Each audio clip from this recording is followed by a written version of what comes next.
শক্তিশালী জিম্বাবুয়ের বিপক্ষে 191 রানে বাংলাদেশের টাইগাররা অল আউট, কি ভাবা যায়? মাত্র 61 ওভার ব্যাটিং করতে পেরেছে একমাত্র 50 মমিনুলের, অথচ 14 ওভারে 67 রান করে ফেলেছে জিম্বাবুয়ে বিনা উইকেটে। জিম্বাবুয়ে তো নয়, যেন শক্তিশালী অস্ট্রেলিয়ার বিপক্ষে ব্যাটিং করেছিল বাংলাদেশ। মাহমুদুল হাসান জয় 14, সাদমান ইসলাম 12, তবে কিছুটা খুঁটি গেড়ে দাঁড়িয়েছিল মমিনুল হক। 105 বল খেলে 56 রানে শেষে আউট হন।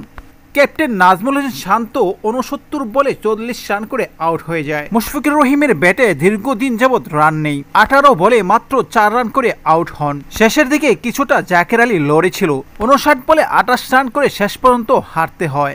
অলরাউন্ডার মেহেদী হাসান মিরাজ 4 বলে 1, নির্ভরযোগ্য তাইজুল ইসলাম 3, বোলার হাসান মাহমুদ 19। এই যখন ব্যাটসম্যানদের অবস্থা, তখন রান গিয়ে দাঁড়ায় 191 সবকটি উইকেট হারিয়ে। তবে প্রথম দিনে বাংলাদেশ ব্যাটিং খরায় কাটলেও জিম্বাবুয়ে দুর্দান্ত ব্যাটিং করেছে, কোনো উইকেট না হারিয়ে 67 রান তুলে ফেলেছে জিম্বাবুয়ে। আগামীকালকেই দেখা যাবে জিম্বাবুয়ের রান কোথায় গিয়ে দাঁড়ায় বা কতটুকু তারা এই টেস্টে বাংলাদেশকে ভোগাতে পারে। বাংলাদেশের চরম ব্যাটিং ব্যর্থতার মাঝে জিম্বাবুয়ের ব্যাটিং অনেকটা সুন্দর লেগেছে। তো ক্রিকেটের সব ধরনের খবর পেতে চ্যানেলটিকে সাবস্ক্রাইব করুন। আল্লাহ হাফিজ।